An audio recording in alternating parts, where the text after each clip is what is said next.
dijajah dengan begitu banyak propaganda dan begitu banyak program-program dari luar sana. Tapi kalau kita tidak mau menerimanya, kalau Indonesia bersatu, Indonesia bekerja sama, Indonesia belajar, maka bangsa asing tidak akan segampang itu akan masuk ke Indonesia. Katakan amin. Nah, hari ini saya ambil juga teksnya. Judul firman Tuhan adalah kemerdekaan yang sejati. Saudaraku, adalah hal yang diinginkan semua orang untuk ingin bebas, ingin menghirup udara bebas, ingin merdeka. Merdeka dari, bukan hanya merdeka dari kenegaraan secara negara, tapi Tuhan mau kita merdeka seutuhnya. Bukan hanya diakui secara kenegaraan, tapi diakui di dalam Tuhan Yesus. Katakan amin. Mari kita baca ayatnya dalam Yohanes 8. Injil Yohanes 8 ayat 31 sampai dengan ayat 36. Judul perikopnya kebenaran yang memerdekakan. Saya baca ayat 31. Maka katanya kepada orang-orang Yahudi yang percaya kepadanya, jikalau kamu tetap dalam firman-Ku, kamu benar-benar adalah murid-Ku.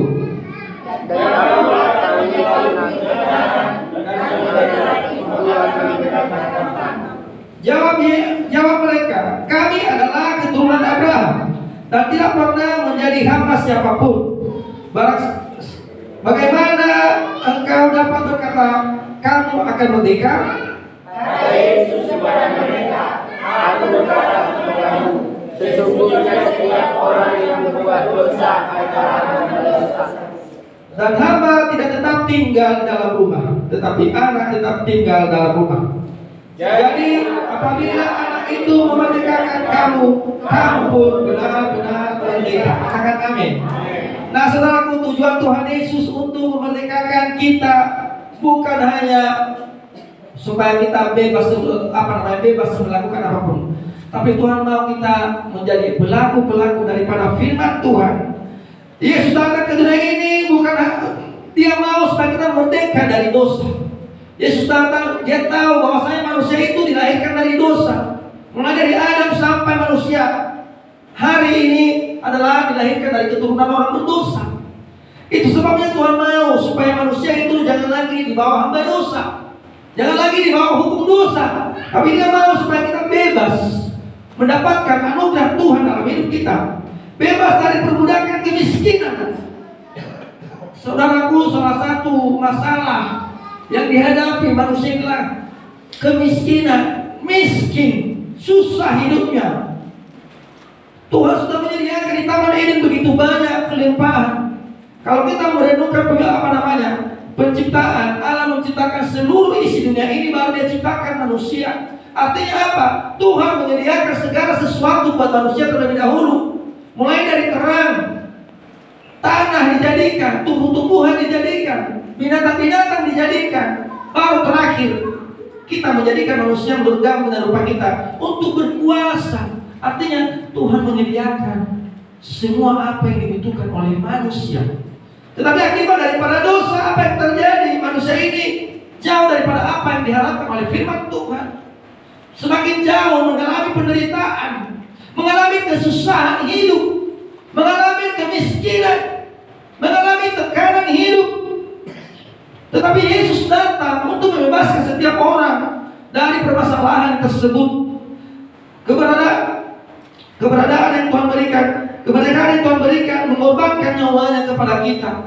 Dia tidak hanya berkata dengan firman-Nya, merdeka kamu, tidak. Dia tidak mengatakan kamu sudah merdeka tanpa ada tindakannya, tidak. Tapi Dia memproklamirkan kemerdekaan kita setelah Dia disalibkan di kayu salib. Sebelum Dia menembuskan nafas terakhir dan Dia berkata, sudah selesai. Katakan amin. Alkitab mengatakan, Dia berkata sudah selesai. Artinya saya sudah memerdekakan setiap orang yang percaya. Di teks ini kita melihat bagaimana orang Yahudi berkata kepada Yesus, kami keturunan Abraham. Mereka adalah pemilik janji daripada Allah Bapa Surgawi. Memang betul, saudaraku, secara lahiriah, secara badani, keturunan Israel yang paling utama. Karena dari situlah Tuhan mengadakan perjanjiannya kepada Abraham, kepada Ishak, dan kepada Yakub. Tetapi tidak tertutup kemungkinan juga kepada kita hari ini. Katakan amin. karena kita adalah Israel rohani masa kini.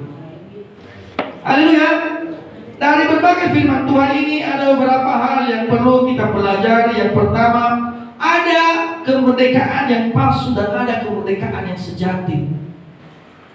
Tuhan mengajarkan, Tuhan mengingatkan kita bahwasanya kemerdekaan itu bukan hanya kemerdekaan biasa, tapi ada yang palsu, ada yang sejati. Yang pertama, kemerdekaan yang palsu yang diandalkan oleh manusia.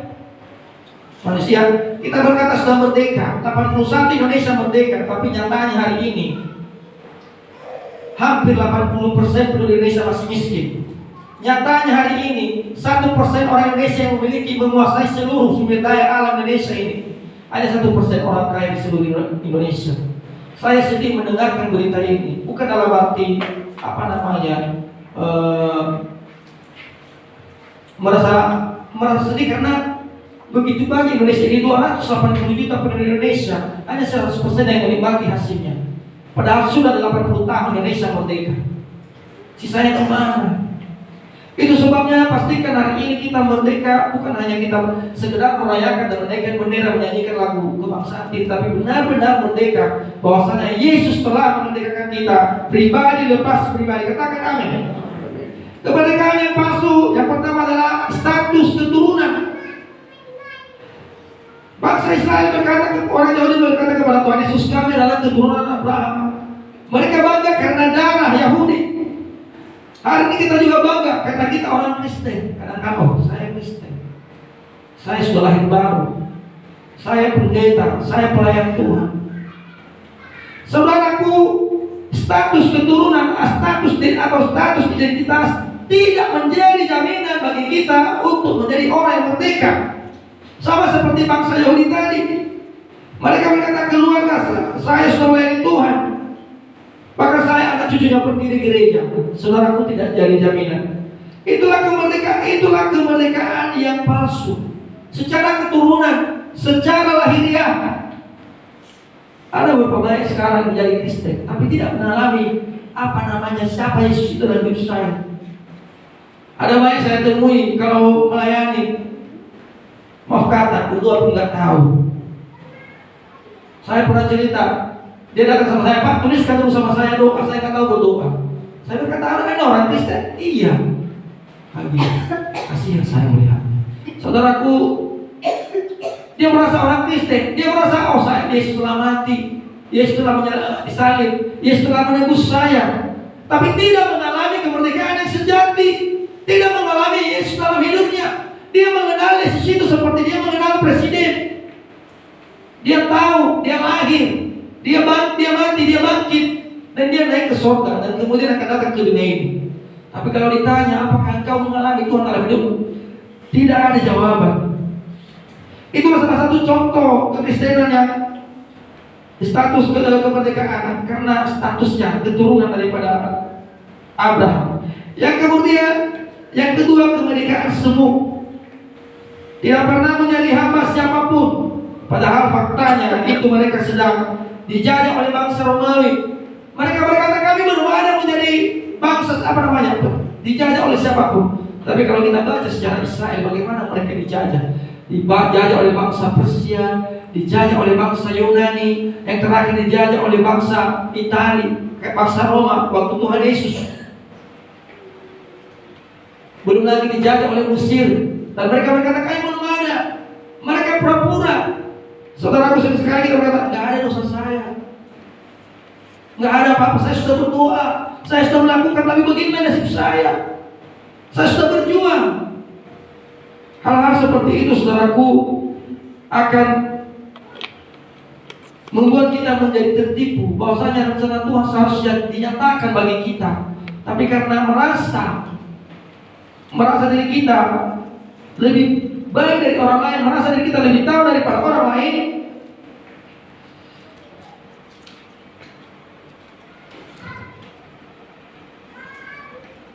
kita merasa sudah menjadi Kristen, tapi masih terikat dengan sakit hati, mereka masih terikat dengan kebencian, terikat dengan dunia kegelapan, penyembahan berhala, masih terikat dengan rokok, minuman keras, perjudian. Saudaraku, Yesus datang untuk membebaskan kita dari hal-hal yang membuat kita terikat dari dunia ini. Katakan amin. Jangan kita biarkan hidup kita terikat dengan itu, dan itulah yang menjajah kita. Sadar tidak sadar Bapak Ibu Saudara, hal-hal yang demikian yang menjajah kita. Saya pernah bercerita kepada seseorang yang kecanduan dengan rokok, dan dia berkata kepada saya begini, saya nggak bisa menghentikannya lagi. Lebih baik saya mati daripada saya berhenti. Saya berkata, kalau kau punya Yesus dalam hidupmu, apapun bisa kau hentikan. Kalau kau mau dihentikan oleh Tuhan Yesus, apapun yang membuat kau terikat, apakah itu kemiskinan, apakah itu sakit hati, apakah itu rokok, minuman keras, apakah itu judi, apakah itu kuasa perdukunan, apapun, kau bisa bebas. Haleluya. Kenapa? Karena saya pernah mengalaminya. Saya pernah hidup di dalamnya, hidup di dalam perdukunan. Saya pernah mengalami seperti itu, dan saya berkata ini lebih mantap, ini lebih bagus. Tetapi ternyata itu semua palsu, semuanya semu. Sehingga saya seorang saya berbebas dari situ. Puji Tuhan. Haleluya.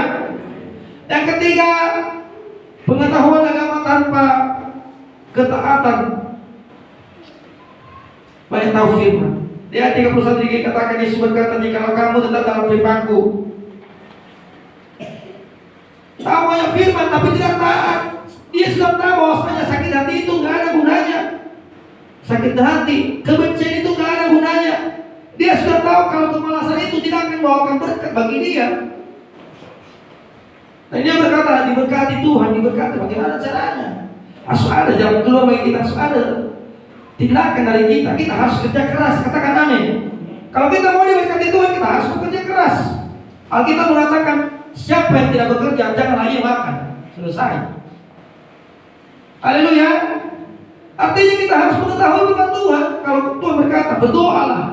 Kalau firman Tuhan mengatakan, cari dahulu kerajaan Allah dan kebenarannya, artinya kita praktekkan, kita lakukan, kita kerjakan bagian kita.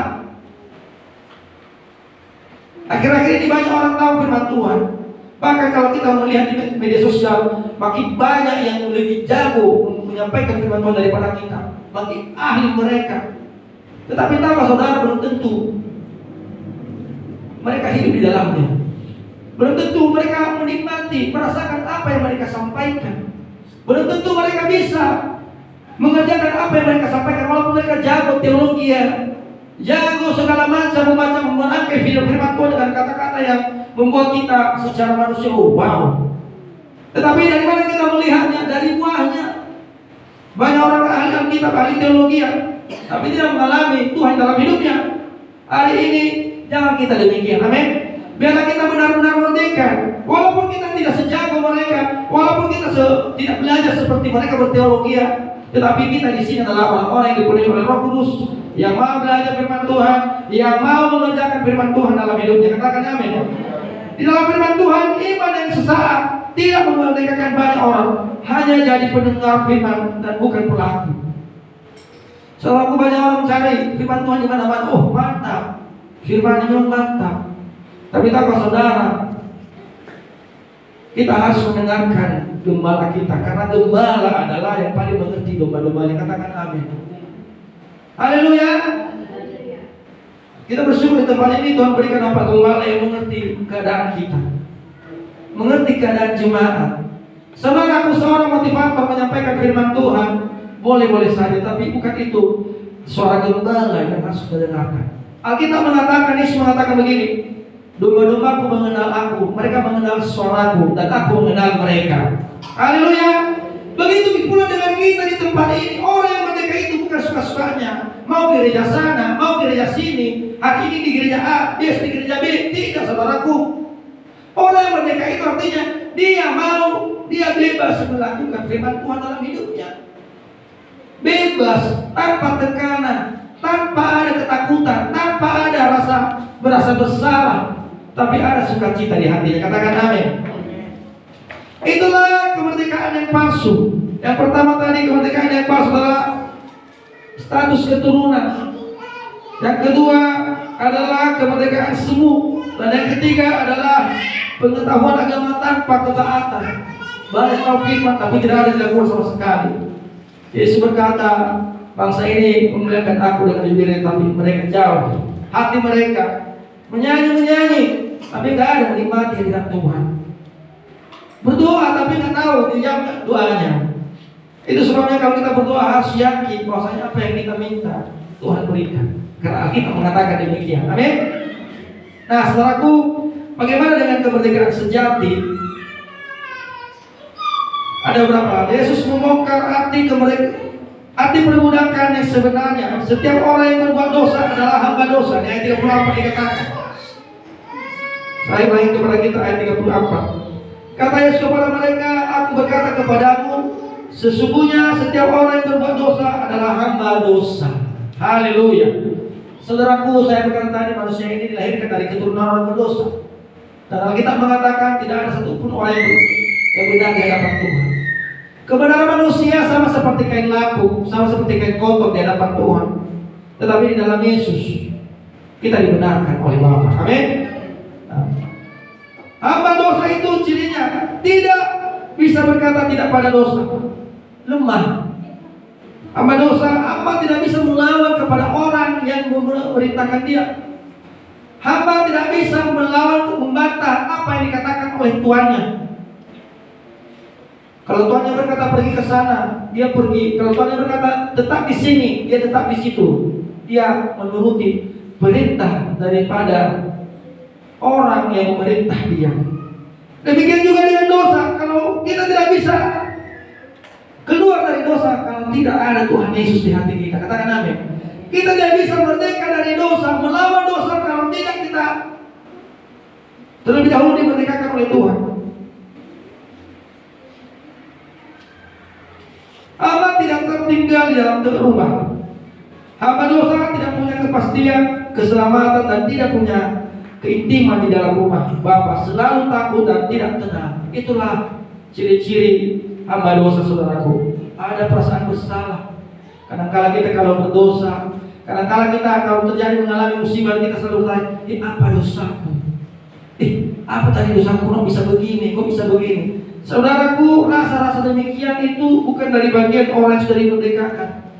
Orang yang sudah dimerdekakan oleh Tuhan, walaupun dia jatuh, Tuhan akan membangkitkan dia kembali. Dalam kitab Mazmur dikatakan 7 kali orang benar jatuh dalam sehari, dan 7 kali Tuhan akan bangkitkan kembali dia menjadi kebenaran. Katakan amin. Jadi saudaraku, biar hari ini kita menyadari bahwasanya orang-orang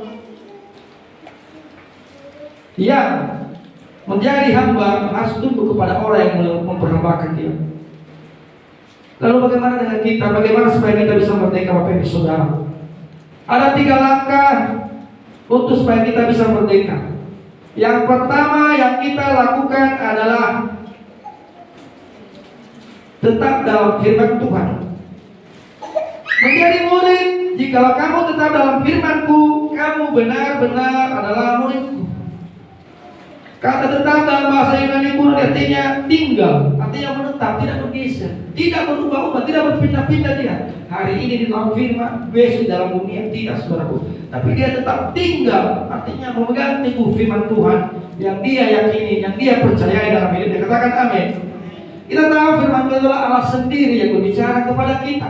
Kita harus meyakini itu dengan iman kita, mempercayai, mengimani bahwasanya Tuhan Yesus adalah satu-satunya yang dapat memerdekakan kita dari segala keterikatan dunia ini. Tuhan Yesus yang sanggup memerdekakan kita dari segala ketuk dosa. Tuhan Yesus yang dapat memerdekakan kita dari segala sakit penyakit, dari segala keterikatan dunia ini, dari segala keterikatan dosa, keterikatan dunia kegelapan.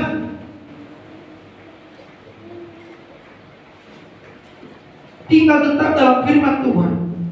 Kita ingat firman Tuhan Yesus berkata, di luar aku kamu tidak dapat berbuat apa-apa. Setiap cabang, aku adalah pokok anggur yang benar, Bapakku adalah pengusaha-Nya, dan kamu adalah ranting-rantingnya. Kalau ranting keluar dari cabang, dari pohonnya, maka apa yang terjadi? Kematian. Itu sebabnya biar mari kita tetap tinggal di dalam Tuhan. Katakan amin. Tetap ada bersama dengan Tuhan. Langkah yang kedua yaitu mengenal kebenaran. Saudaraku, kebenaran baik belum tentu benar, tapi kalau dilihat kebenaran pasti udah baik. Katakan amin. Dan kebenaran itu hanya ada di dalam firman Tuhan. Kebenaran itu adalah hanya ada dalam Yesus. Dan kamu akan mengetahui kebenaran, dan kebenaran itu akan memberikan kamu. Jadi pertanyaannya sekarang, sudahkah kita mengetahui kebenaran dalam hati kita? Sudahkah kita mengenal kebenaran di dalam hidup kita selama kita mengikuti Yesus? Sudahkah ada kebenaran itu mengubahkan hati kita selama kita mengikuti Tuhan Yesus? Saudaraku, mengikuti Tuhan Yesus, walaupun dia anak pendeta, walaupun dia anak pendiri gereja, tidak menjadi jaminan baginya untuk masuk surga. Itu sebabnya kita di sini sama di hadapan Tuhan, sama-sama anak Tuhan. Katakan amin. Tidak ada yang dibilang cucunya anak Tuhan, enggak. Cucunya Tuhan enggak. Hanya anak Tuhan semua. Saya anak Tuhan karena saya juga dipanggilnya. Dikatakan juga anak Tuhan. Haleluya. Bapak Gembala juga di sini anak Tuhan. Anak-anak Bapak Gembala juga dibilang anak Tuhan. Enggak ada hubungannya. Hubungan apa namanya? Hubungan status identitas tidak menjadi jaminan bagi kita. Itu sebabnya sadarlah ada kebenaran di hati. Kebenaran yang merdekakan. Makanya begitu menyedihkan kalau kita sudah lama mengikut Tuhan, tapi tidak ada kita merasa kita sudah dimerdekakan. Selalu kita simpan sakit hati. Selalu kita simpan kebencian. Selalu kita simpan amarah. Selalu kita simpan apa lagi? Kesombongan.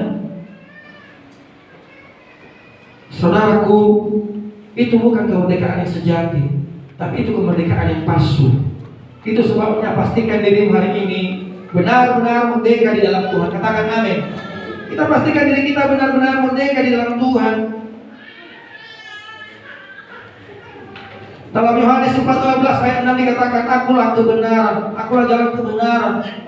Yesus satu-satunya yang memastikan kita yang memastikan keselamatan ada pada kita. Hanya Tuhan Yesus jalan satu-satunya yang bisa memerdekakan saya dan saudara dari segala keterikatan dunia ini.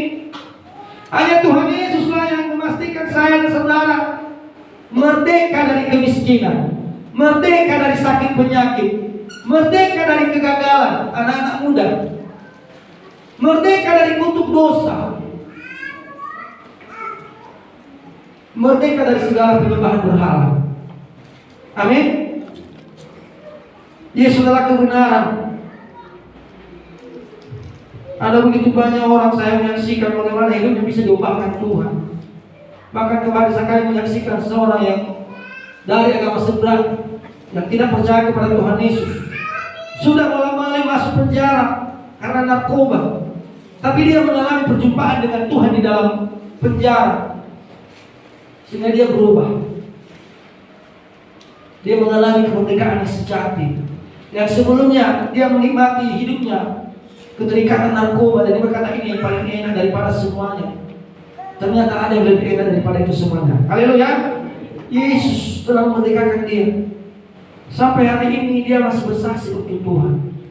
Dan saya berkata, luar biasa anugerah Tuhan bagi dia. Artinya apa di sini, saudaraku?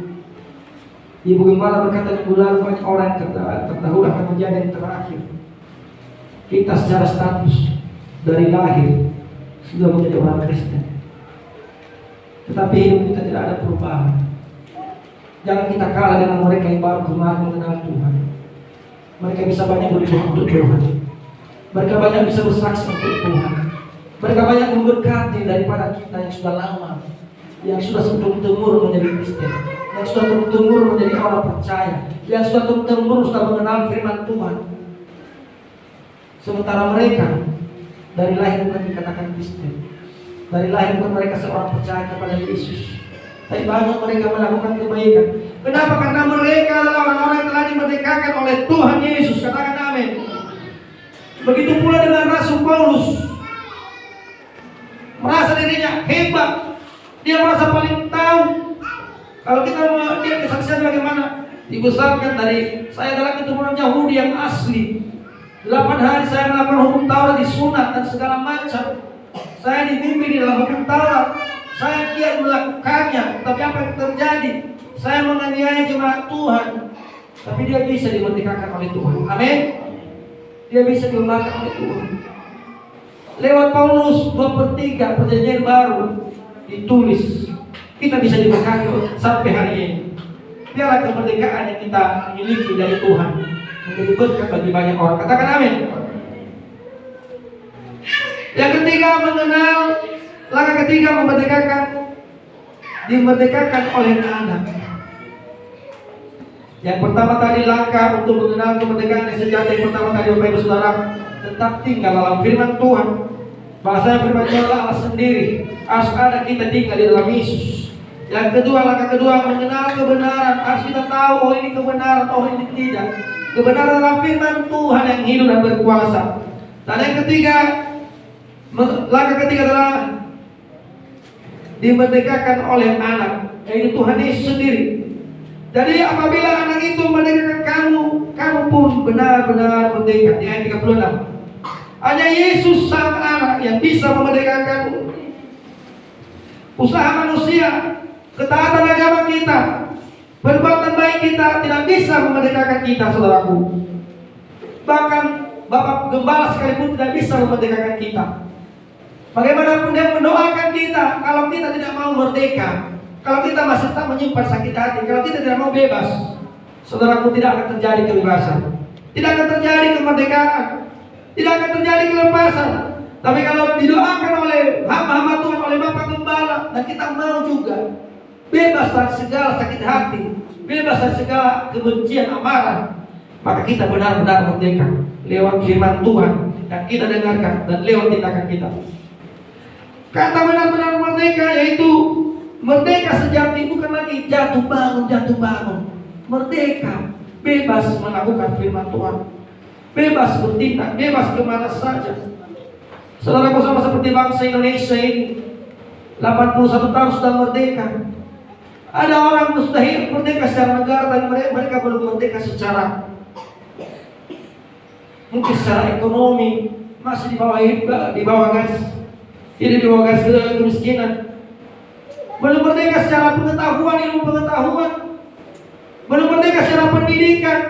Belum merdeka secara agama. Mereka takut, ada ketakutan, ada tekanan hidup. Itu sebabnya hari ini marilah kita benar-benar merdeka. Biarlah kita tinggal di dalam Tuhan. Biarlah Yesus memerdekakan kita. Amin, saudaraku. Yang menjadi aplikasi dari firman Tuhan ini kepada kita,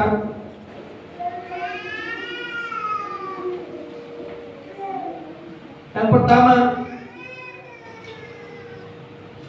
kita harus mengakui perbudakan. Artinya kita menyadari bahwasanya kita adalah keturunan berdosa. Jangan lagi berkata saya tidak apa-apa. Sama seperti bangsa Israel tadi berkata, kami adalah keturunan Abraham dan tidak pernah menjadi budak siapapun. Tetapi faktanya adalah mereka dijajah oleh bangsa Romawi. Saudaraku, yang menjajah kita paling utama dosa. Alkitab mengatakan dalam Yesaya 59 ayat 1 dan 2, sesungguhnya tangan Tuhan bukan kurang panjang untuk menolong, dan telinganya bukan kurang tajam untuk mendengarkan, tapi menjadi penghalang antara kamu dan Tuhan adalah dosa, segala dosa kita, yang membuat dia menyembunyikan wajahnya dan menghalangi setiap doa-doa kita. Hari ini saudaraku sadari bahwasanya kita ada dosa. Saya tidak tahu apa dosa kita, tapi saya tahu bahwasanya saya keturunan orang berdosa. Ada dosa keturunan, ada dosa perbuatan sendiri. Akui di hadapan Tuhan. Yang kedua yang kita ambil adalah ambil keputusan untuk tetap dalam firman Tuhan dan tidak mau lagi diperhamba oleh dosa. Artinya saudaraku, jangan lagi jatuh bangun, setia mengikut Tuhan. Hari ini kita ambil keputusan untuk mengikut Tuhan, untuk merdeka di dalam Tuhan. Jangan besok kembali lagi kita ke kubangan. Kita mengatakan jangan seperti babi kembali pada kubangannya dan anjing kembali pada muntahnya. Harus ada kesetiaan kita kepada Tuhan. Sekali Yesus selamanya Yesus, katakan amin. Sekali mengikut Yesus selamanya mengikut Yesus. Itu anak Tuhan. mengambil keputusan tetap mengikut Tuhan seumur hidup. Saya selalu berkata dalam hati, kalau seandainya saya dipanggil Tuhan, saya lebih suka kalau dipanggil Tuhan saat melayani. Saya tidak mau dipanggil Tuhan saat di rumah sakit atau di ruang ICU. Jika seandainya Tuhan memanggil saya, kapanpun saya lebih senang saat memberkati banyak orang, saat menyampaikan firman Tuhan saat melayani. Saya lebih suka demikian. Haleluya. Saudaraku, apapun nanti rencana Tuhan, kita ambil komitmen mengikut Tuhan. Mari kita ambil komitmen meninggalkan semua dosa. Bebaskan dirimu dari segala sakit hati yang menghalangi kita selama ini untuk bebas. Tuhan tidak bisa bertindak kalau masih ada yang kita pegang. Tuhan tidak bisa bertindak kalau masih ada keinginan ini yang masih tersimpan di hati kita. Bagaimana Tuhan memberkati kita? Kita sudah menutup jalannya yang seharusnya berkatnya limpah atas kita, tetapi karena tindakan kita, karena kesombongan kita, karena keegoisan kita, Tuhan tidak bisa memberkati. Kita mau diberkati Tuhan, tapi kita malas. Mau diberkati Tuhan, masih dendam, sakit hati, menyimpan amarah, kebencian. Mau diberkati Tuhan, tapi masih hidup dalam dosa, masih mau menipu, masih mau nokok-nokok orang. Saudaraku, anak Tuhan, jangan demikian, katakan amin. Orang dunia bisa demikian, anak Tuhan tidak bisa demikian. Karena Tuhan memberkati kita seturut dengan firman-Nya. Allah yang kita sembah, Allah yang adil. Bagaimana bisa kita sembuh dari penyakit sementara kita masih pergi ke dukun? Saudaraku, saya berkata hari ini, janganlah ada yang ke dukun lagi. Katakan amin. Kalau anak Tuhan, janganlah ke dukun. Lebih bagus ke rumah sakit. Tahu saudara, kenapa dukun itu dikatakan orang pintar? Mohon maaf ya, agak abrik. Kenapa dukun itu dikatakan pintar? Karena semua pastinya adalah orang bodoh. Mohon maaf. Kenapa saya katakan demikian? Kalau pasiennya orang pintar, pasti mereka pergi kepada yang tahu, yang sudah belajar. Siapa itu? Dokter, bidan. Ada di sana orang pintar. Saya pernah waktu kecil dibawa ke orang pintar. Saya berkata, orang pintar ini tempatnya pula siapa, saudaraku? Tapi yang datang ke sana herannya pula orang berpendidikan, sarjana. Saya ketawa. Oh Tuhan, saudaraku, kita harus menyadari, amin. Kita harus merdeka dari situ. Anak Tuhan harus merdeka dari segala kuasa kegelapan apapun. Katakan amin. Ambil keputusan, saya harus merdeka dari kuasa kegelapan. Ambil keputusan, saya harus merdeka dari kemiskinan. Ambil keputusan, saya harus merdeka dari kebodohan. Beberapa puluh tahun yang lalu, kami berangkat dari Nias, 3 orang kami bersaudara. Abang saya berkata kepada saya, pas kapal kami yang kami tumpangin itu mulai berangkat dari pelabuhan. Dan dia berkata kepada kami bertiga, balik kanan, lihat ke arah pelabuhan. Kita berangkat dari sini 10 tahun lagi, kita akan membawa perubahan di daerah ini. Saya aminkan itu. Saya menangis waktu itu karena pertama sekali saya berangkat merantau. Dan saya berkata, hidup saya tidak akan terasa sama setelah saya keluar dari Nias ini. Saya akan membawa perubahan. Paling tidak doa saya mendoakan. Saudaraku, kita juga di tempat ini, dosa apa yang selama ini mengikat kita? Apa yang selama ini menghalangi berkat Tuhan dari hidupmu? Jangan keluar dari tempat ini sebelum benar-benar kita bebas dari semua keterikatan itu. Katakan amin. Dan kita mengatakan, hidupku tidak sama lagi. Waktu saya datang tadi ke tempat ini, setelah saya keluar dari tempat ini, saya harus merdeka. Merdeka dari hal apa? Saya tidak tahu. Bapak Ibu Saudara yang paling tahu dari mana kita harus merdeka. Merdeka dari keterikatan rokok kah? Merdeka dari keterikatan sakit penyakit kah? Merdeka dari keterikatan kemiskinan kah? Merdeka dari keterikatan kebodohan kah? Merdeka dari keterikatan ketakutan kah? Saudara yang tahu. Tetapi ambil komitmen. Kalau kita tinggal di dalam Tuhan, mengambil keputusan mengikut Yesus, maka selamanya saya serahkan kepada Yesus. Mengikut Yesus, maka dunia saya tinggalkan. Bukan dalam arti kita tidak perlu bekerja, bukan dalam arti kita tidak perlu lagi keluarga kita, saudara kita tidak. Artinya apa? Kita fokus kepada Tuhan. Amin. Kita fokus kepada Yesus yang menyelamatkan kita. Mari kita fokus kepada Tuhan Yesus yang memberikan kita kepastian. Ada yang ketiga, terima kemerdekaan dari Yesus. Katakan, Tuhan Yesus adalah Allah memerdekakan aku. Yesus telah mengatakan sudah selesai. Amin, saudaraku. Biarlah Bapak Ibu dan saya semua kita di sini benar-benar merdeka. Mari kita baca ayat terakhir, saudaraku, dalam Galatia 5.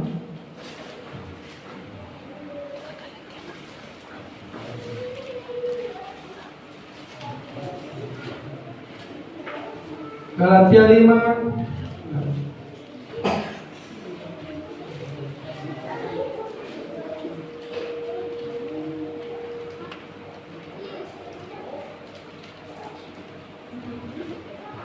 Galatia 5